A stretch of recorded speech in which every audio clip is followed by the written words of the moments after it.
담론으로 보는 영화 애니메이션 전래코일에 담긴 과학기술의 정체. 오마이뉴스 김선호 기자. 전래코일이라는 요상한 제목의 애니메이션을 처음 접한 건 어느 강의에서였다.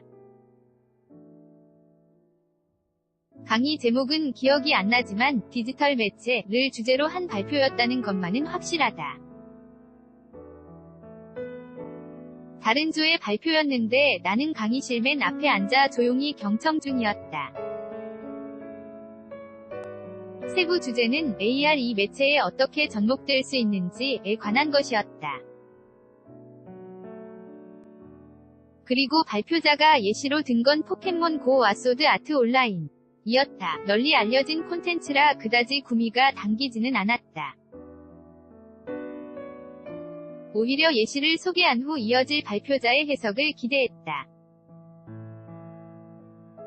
그렇게 약간의 지루함을 안고 화면을 응시하고 있었는데 갑자기 전래코일이라는 이름이 언급되었다.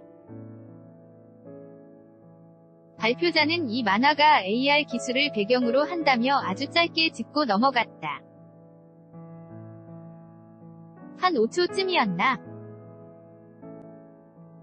하지만 나는 그 짧고 강렬한 소개에 순식간에 매료되었다. 무엇을 말하는지 모를 제목과 포근한 느낌의 그림체, 그리고 안경을 AR 기기로 사용한다. 는 점의 매력을 느꼈다. 이미지 원본 보기 애니메이션 전래코일 위 한 장면. 매드하우스 디지털로 꿈꾸는 아이들 전래코일은 일본의 26부작 애니메이션이다. 여러 곳에서 상을 받으며 작품성을 입증했지만 이상하게도 대중적인 인기를 끌지는 못했다. 추측건데 아마도 이 작품이 아동을 위한 것으로 보여서가 아닐까? 작품의 표지만을 두고 본다면 아동 애니메이션처럼 보인다. 한마디로 전래코일이라는 이상한 제목으로 내용도 유추가 안 되는데 아동용 애니메이션이라면 더더욱 손이 가지 않을 것이다. 직접 보니 이 작품은 여러모로 잘 만든 애니메이션이었다. 애니메이션을 싫어하는 사람에게도 추천하고 싶을 정도다. 다가올 미래를 보여준다는 점에서 말이다. 기본적으로 SF 장르인데 공각기동 나 블레이드 러너처럼 까마득히 먼 미래를 다루고 있지는 않다. 근미래인 것. 공각기동 에몬 미치는 작품성이긴 해도 이 작품이야말로 지금의 우리에게 필요하다는 생각이 든다. 전래코일 위 배경은 전래코일이라는 AR 시스템이 사회 전반을 운용하고 있는 곳이다. AR 시스템에 접속하는 도구가 바로 전래 안경인데 이 안경을 쓰면 현실 배경 위에 전래 공간의 사물이 겹쳐 보이게 된다. 마치 게임인 포켓몬고처럼 말이다. 그런데 이 안경으로 바라보는 전래 공간은 정말로 현실 세계에 영향을 미친다. 컴퓨터 속 데이터에 불과한데도 말이다. 그 증거는 작품 전반에 걸쳐 나타난다. 이를테면 아이들은 전래 안경으로 미사일 싸움을 벌이는 등의 놀이를 하는데 미사일에 맞은 아이들은 무척 아파 보인다. 혹은 전래 펫이라는 가상의 애완동물이 등장하는데 아이들은 전래 펫을 진짜 생물처럼 여기며 애지중지한다. 전래 펫은 실제 동물처럼 병을 앓기도 하고 잠을 자기도 한다. 말하자면 전래 펫은 안경을 벗으면 현실에 없다는 점 말고는 현실의 애완동물과 똑같다. 어린아이기에 가상과 현실을 구분하지 못한다고 생각할 수 있는 이런 설정은 아마도 가상 공간이 우리 현실과 얼마나 밀접할 수 있는지를 표현하려는 것 같다. 예를 들어 작중에서 의사와 같은 특수 직종을 제외하면 어른들은 전래 안경을 쓰지 않는다. 어른들은 전래 안경으로 소통하는 아이들을 이해하기는 해도 그저 장난감쯤으로 치부한다. 전래 안경을 쓰지 않은 사람에게는 전래 영역이 보이지 않으니 아이들이 무엇을 하고 있는지 알 도리가 없기 때문이다. 이미지 원본 보기 애니메이션 전래코일 위 한 장면.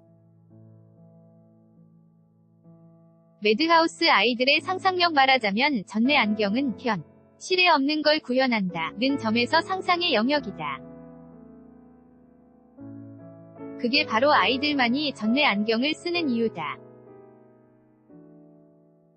아이들은 상상력이 풍부하고 어른보다는 덜 현실적이기에 전내 안경의 세계에 몰입할 수 있다. 반면 어른들은 늘 현실을 마주하며 살기 때문에 손으로만 져지고 눈앞에 보이는 게 아니라면 쉽게 믿지 않는다. 굳이 전내 안경을 쓰지 않더라도 전내 공간은 도시의 교통체계를 정리하는 등의 현실을 보여주는데도 말이다. 그래서 이 작품에서 전내 안경은 단순히 어른과 아이를 가르는 묘사에 지나지 않게 된다. 현실 세계 어른이 기에 허공에 손을 휘휘 젓거나 아무것도 없는 곳을 피해 도망치는 아이들의 모습은 무척 한심해 보일 것이다. 말하자면 어른들은 아이들이 아무것도 없는 걸 꾸며냈다고 믿는다. 그리고 그건 단지 육안으로 확인되지 않기 때문이다. 만약 어른들도 전내 안경을 쓴다면 아이들이 보는 풍경을 볼 수 있다. 하지만 어른들은 전내 안경을 쓰지 않는다. 어른들은 전내 안경을 단지 장난감쯤으로 취급한다. 다시 말해 아이들을 이해하려고 시도하지 않는다. 이렇게 어른과 아이가 소통되지 않는 모습은 온라인 게임에서도 발견할 수 있다. 어른들은 게임을 장난쯤으로 여기지만 아이들은 게임 속에서 많은 사람을 만난다. 아날로그 세대인 어른에게 온라인 공간은 새롭게 창조된 것이고 적응해야 하는 곳이지만 디지털 세대인 아이들에게 온라인 공간은 자신이 태어난 곳이어서 무척 익숙하다. 말하자면 이 아이들은 이른바 디지털 네이티브 세대다. 그리고 이 디지털 네이티브 세대들은 밀레니엄 이라는 말로도 칭해지곤 하는데 2000년대를 기점으로 온라인 공간이 폭발적으로 성장했기 때문이다. 이를 소재로 한 작품들도 꽤 많이 나와서 지금의 우리에겐 디지털 네이티브가 무척 익숙해졌다. 이를테면 디지몬 어드벤처는 선택받은 아이들이 디지몬 세계로 떠나는 이야기이고 썸머워즈는 아이들이 가상공간을 구하는 이야기다. 보통 이런 작품에서 현실 세계는 신호등이나 은행 전산망과 같은 가상세계의 수혜를 입고 있다. 그래서 악의 무리는 가상세계를 지배해 현실을 파괴하고자 한다. 말하자면 이 가상세계는 현실 세계보다 우위에 있다. 그래서 세상을 구하는 건 늘 어린아이일 수밖에 없다.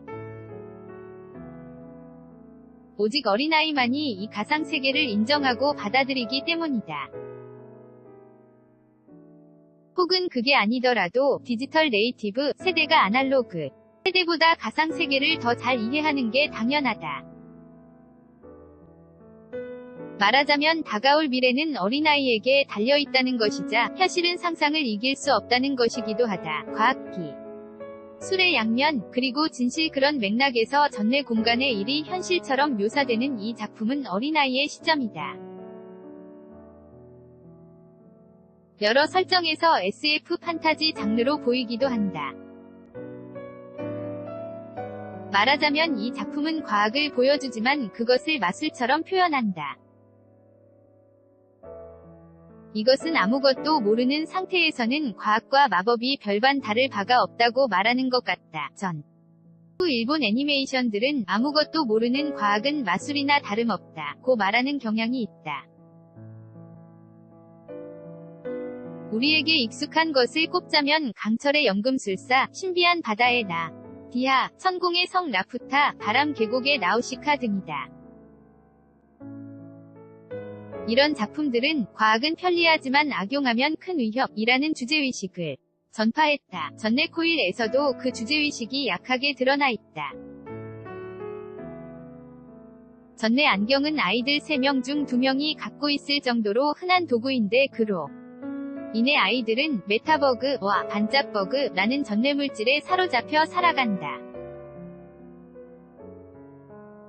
이 물질은 주인공이 사는 도시에만 존재하고 그런 희귀성이 이것들을 화폐로 기능하게 한다. 아이들은 처음에 이런 물질을 화폐로서 모으지만 뒤로 갈수록 다른 목적으로 바뀐다. 그런 흐름 때문인지 26부작 전반부와 후반부의 온도 차가 확연하다. 전반부 13화까지 이 작품은 큰 사건 없이 잔잔하게 흘러가는데 각 화가 하나의 에피소드를 보여주는 옴니버스로 구성되어 있다. 그런데 13화 이후로 에피소드마다 던져둔 떡밥들이 수면 위로 올라오면서 본격적인 이야기가 전개된다. 도시전설이라는 이름으로 존재하던 여러 소문은 전내공간에서 벌어졌던 실제 일이었고 아이들은 돈이 아니라 진상규명을 위해 힘쓰게 된다. 이미지 원본 보기 애니메이션 전내코일 위 한 장면. 매드하우스 흥미로운 점은 이 작품에서 전내공간과 현실 공간의 가치관계가 모호하다는 점이다. 아이들이 진상규명을 하려 동분서주하는 게 후반부의 이야기인데 그 과정에서 한 아이가 다치게 되고 이에 어른들은 자식 보호를 위해 안경을 빼앗는다. 어른의 관점에서 보면 닌텐도가 유행이어서 하나 사주었더니 닌텐도를 하다가 아이가 다쳤다는 소식을 듣고 곧바로 빼앗는 것과도 같다.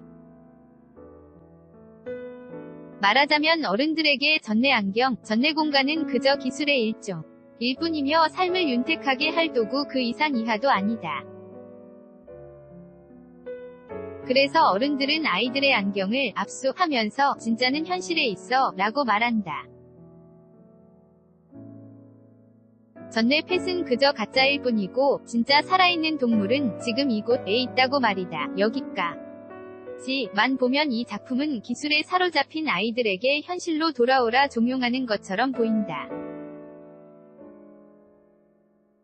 말하자면 과학은 편리하지만 악용하면 큰 위협이 된다고 말하는 것이다.